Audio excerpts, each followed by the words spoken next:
Do you feel like Monaghan are almost dark horses, do you think, in many ways for even going on a bit of an All-Ireland run? Because, in 2018, they were fairly close semi-finalists, probably should have even made a final that year. Yeah, I mean, if they can get through in Ulster, well, then anything's possible, because I think the Ulster is super competitive now with Armagh stepping up. I think they got promoted there to Division 1. They're looking pretty good. They're going to be hard to beat in Ulster as well. The only thing that you might look at is the fatigue, maybe going through a couple of Ulster games we'll have on the All-Ireland series. Personally, I think it's hard to look past, obviously, Kerry and Dublin. I would give Kerry maybe the team to watch out for. I would put my money on them.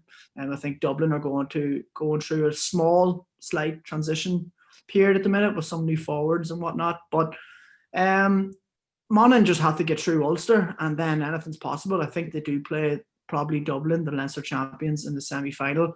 So again, it's just one game of football. Monaghan have played very well against Dublin. I think they did very well against them in the league. Probably should have beat them.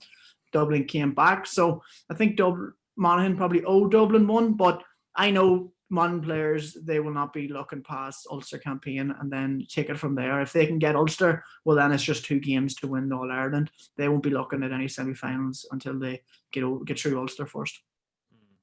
Yeah, and I suppose even looking at the Monaghan team in general and kind of looking at, how the past decade went, I suppose what's it been like to kind of be a Monaghan man and even a fan of kind of watching the team? Because obviously, winning 2 Ulster titles in a time period where, when you look through the previous decades, they certainly didn't come around too often. No, I mean, when I was younger, when I was maybe, let's say 12, 13, 14, I was watching the likes of Paul Finlay, Tommy Freeman go through Division 4. I think Pat Spillane said Monaghan was the worst team in Ireland. I think we celebrated a Division 3 win over Meath with a last-minute winner like it was an All-Ireland final.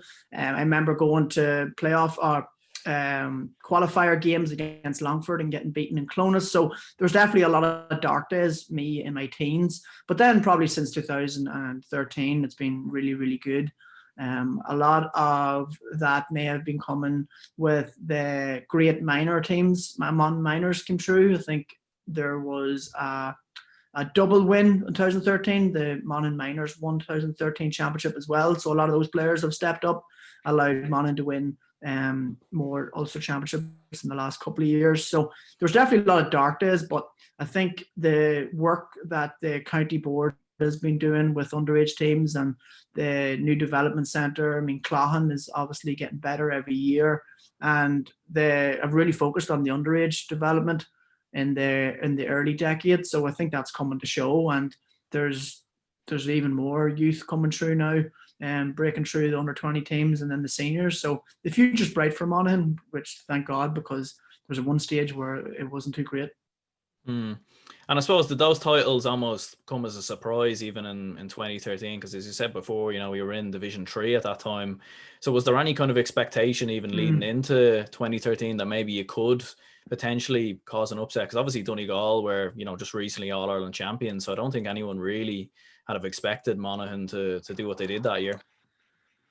Yeah, I mean, it probably was a big upset for everybody else in the country. I think Monaghan supporters believed in themselves, having seen what the previous underage teams have done. I remember watching that game, and I was pretty confident going into it. It wasn't exactly just a shock. I think the Mon supporters were pretty confident going into it. I think they looked good leading up to it, regardless of Division 3. Malachy O'Rourke came in 2013, looked quality. He really settled things in terms of in camp, from what I hear. So the guys have great respect for him. So I think within the county, wasn't a massive shock. Obviously underdogs, but I think the country started to realise that Monaghan could be a force for the next 7 years, which they have been.